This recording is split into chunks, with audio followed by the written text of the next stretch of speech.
Life అంటే ఇప్పటి వరకు రాని విజయాలు వచ్చేలా కష్టపడటం, వచ్చిన అపజయాలు మళ్ళీ రాకుండా జాగ్రత్త పడటం. బంధానికి, బంధుత్వానికి విలువనిచ్చే మనుషులు ఎప్పుడో చచ్చిపోయారు. ఇప్పుడు అంతా డబ్బు ఉంటేనే విలువ. పొగడడం, నటించడం అవే నేడు ఒక మనిషి క్యారెక్టర్ను డిసైడ్ చేస్తున్నాయి. ఖచ్చితంగా ఒకరోజు వస్తుంది నిన్ను నువ్వు గొప్పగా చెప్పుకోవడానికి, నువ్వు వెళ్ళే దారిని నీ తర్వాత వారికి ఉదాహరణగా చూపించడానికి. మనకి చప్పట్లు కొట్టే వాళ్ళు ఉంటే గర్వం పెరుగుతుంది, విమర్శించే వాళ్ళు ఉంటే కసి పెరుగుతుంది. ఆ ఇద్దరి తత్వాలు మనలో ఉంటే సృజనాత్మకత పెరుగుతుంది. కోపం అనేది ఒక చేతకానితనం. మనం ఏమీ చెప్పలేని, చెయ్యలేని స్థితిలో ఉన్నప్పుడు ఈజీగా వచ్చే ఒక వెపన్. ఆ కోపం వలన బంధాలు దూరం అవ్వడం తప్ప దాని ఉపయోగం ఏమీ లేదు. ఇతరులను వేలెత్తి విమర్శించే ముందు నీ ప్రవర్తన ఎలా ఉందో, నీ మాట తీరు ఎలా ఉందో ముందు తెలుసుకో. మనలో ఎన్ని తప్పులు ఉన్నా ఎదుటి మనిషిని విమర్శించే హక్కు నీకు లేదని తెలుసుకో. ఊసరవెల్లి ఆపదలో మాత్రమే రంగులు మారుస్తుంది, కానీ మనుషులు అవసరాన్ని బట్టి రంగులు మారుస్తారు.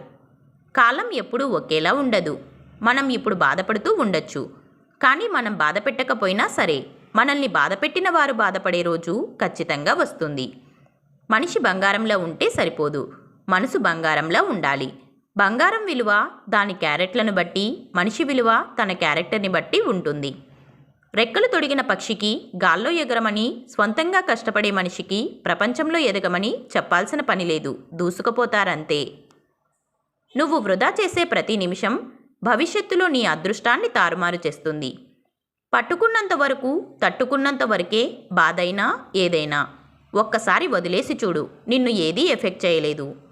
మొక్క ఎదగాలంటే కావాల్సింది ఖరీదైన కుండీ కాదు, నాణ్యమైన మట్టి. అలాగే పిల్లలు ఉన్నతంగా ఎదగడానికి కావాల్సింది సంపాదన కాదు, సంస్కారం. అప్పట్లో మనిషి వయసు చూసి మర్యాద ఇచ్చేవారు, ఇప్పుడు మనిషి వెనుక ఉన్న డబ్బుని చూసి మర్యాద ఇస్తున్నారు. అందుకేనేమో ధనమున్నవాడు గుణవంతుడు అవుతున్నాడు, గుణమున్నవాడేమో దరిద్రుడిలాగా కనిపిస్తున్నాడు. కాకులతో కలిసి తిరిగితే పావురం రూపం మారకపోవచ్చు, కానీ దాని బుద్ధి మారుతుంది. ఎప్పుడు సముద్ర గర్భంలో తిరిగే చేపలకు తమ చుట్టూ ఉండేవి రత్నాలని, అవి చాలా విలువైనవని తెలియదు. అలాగే మన చుట్టూ ఉండేవారికి మనం దూరమయ్యే వరకు మన విలువ ఏంటో తెలియదు. నిజాయితీ నిన్ను ఒంటరిని చెయ్యొచ్చు, కానీ సమాజంలో నిన్ను మంచి మనిషిగా నిలబెడుతుంది. ఏదైనా పరీక్షించవచ్చు, కానీ మనిషి సహనాన్ని పరీక్షించకూడదు, అది విలువైన బంధాలను దూరం చేస్తుంది. చెప్పులు లేవని ఏడ్చేవాడికి కాళ్ళు లేనివాడు కనిపించే వరకు అర్థం కాలేదట తాను ఎంతటి అదృష్టవంతుడో అని. నలుగురు ఏమనుకుంటారో అని ఆగిపోతే జీవితమంతా నలిగిపోతూ బ్రతకాల్సిందే. జీవితంలో సెక్యూరిటీ అనేది ఓ అపోహ మాత్రమే. జీవితం అంటేనే ఓ సాహసం. సాహసం చేయకపోతే జీవితంలో ఏదీ మిగలదు. పూటకో మాట, అవసరానికో అభిప్రాయం, మాటి మాటికి మారే నిర్ణయాలు నిన్ను స్థిరత్వం లేని వ్యక్తిగా చూపుతాయి. అప్పటి వరకు వెంట వచ్చిన సీతమ్మ కూడా అగ్ని పరీక్ష తర్వాత విడిచి వెళ్ళిపోయింది. ఆడది ఎన్ని కష్టాలైనా ప్రేమతో భరించగలదు, కానీ ఆత్మాభిమానం దెబ్బతీస్తే అస్సలు సహించలేదు. బలమో బలగమో చాలదు, భరించే గుణం కూడా ఉండాలి బ్రతుకు బాగుండాలంటే. జీవితం అనేది 10% మనం చేసే పనులపై ఆధారపడి ఉంటుంది. మరో 90% ఆ పనుల ఫలితాన్ని మనం ఎలా తీసుకుంటున్నామనే దానిపై ఆధారపడి ఉంటుంది. నువ్వు నీలా ఉండలేని చోటు నువ్వు ఉండాల్సిన చోటు కాదు. రాసినవాడు తుడిచేయలేనిది, రాయించుకున్నవాడు చదువుకోలేనిది అంటే అదే తలరాత. మనం కష్టాలను ఎదుర్కొంటాం, ఇబ్బందిని ఫీల్ అవుతాం, అదే జీవితం. కానీ జరిగేదంతా మనకు ఏదో ఒకటి నేర్పేందుకే జరుగుతుంది. అందుకే ప్రతి నెగిటివ్ విషయంలోనూ పాజిటివిటీని చూడండి. మనకు ఒక సమస్య కూడా లేదంటే మనం జీవితంలో ఎప్పుడూ కొత్తగా ప్రయత్నించలేదని అర్థం. రాపిడి లేకుండా రత్నం ప్రకాశించదు.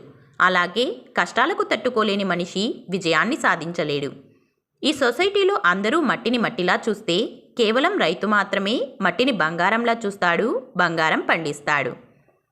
మీ జీవితంలో మీరే నిలబడాలి, ఎందుకంటే ఎవరి జీవితంలో వారు బిజీగా ఉన్నారు. ఈ సమాజంలో అందరికీ నచ్చేటట్టు ఉండాలి అనుకుంటే మరో జన్మలో డబ్బుగా మాత్రమే పుట్టాలి. బయటి మనుషుల దగ్గర నీ భాగస్వామి గురించి చెడుగా మాట్లాడకూడదు. ఒకరిపై ఒకరు ఎప్పుడూ కూడా గౌరవంగా ఉండాలి. ఒక మనిషి ఉన్నదంతా పోగొట్టుకున్నప్పుడు బికారి కాడు. పోయిందంతా తిరిగి సంపాదించగలను అనే నమ్మకాన్ని కోల్పోయినప్పుడు మాత్రమే మనిషి నిజమైన బికారి అవుతాడు. మంచి వెనుక ఎవరూ వెళ్ళరు, అందరూ చెడు వెనకాలే వెళతారు. ఉదాహరణకు మద్యం అమ్మేవాడు ఎక్కడికి వెళ్ళడు, పాలు అమ్ముకునేవాడు కొనేవాళ్ళు ఎక్కడుంటే అక్కడికి వెళ్తాడు. ఎవడో ఏదో అన్నాడని పదే పదే గుర్తుకు తెచ్చుకొని బాధపడిపోకు. నువ్వు ఎదుర్కొనే నిందలు పొగడ్తలు ఏవీ శాశ్వతం కావని గుర్తుంచుకో. ప్రశాంతమైన హృదయంతో జీవించు.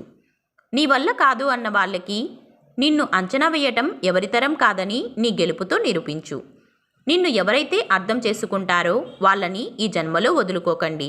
ఎందుకంటే ఈ సొసైటీలో అతి కొద్ది మందే మనస్ఫూర్తిగా ఎదుటివారిని అభిమానిస్తారు. ఎంత అరగదీసినప్పటికీ గంధపు చెక్క తన సువాసన కోల్పోదు.